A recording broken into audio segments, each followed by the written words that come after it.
இப்போ நாமக்கல் மாவட்டத்துக்கு நீண்ட இடைவெளிக்கு பிறகு நான் வந்திருக்கேன்.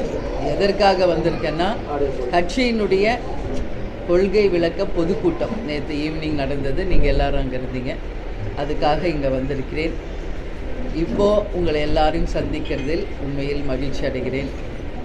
நீங்கள் கேட்குறீங்க 2026 தேமுதிகவின் நிலைப்பாடு என்ன என்று. நான் ஏற்கனவே உங்களுக்கு சொல்லியிருக்கேன், கட்சியினுடைய வளர்ச்சியை மட்டுமே இப்போ நாங்கள் ஃபோக்கஸ் பண்ணிகிட்ருக்கோம். ஜனவரி 9ஆம் தேதி கடலூர் மாவட்டத்தில் நாங்கள் ஒரு மாபெரும் மாநாடு நடத்த இருக்கிறோம்.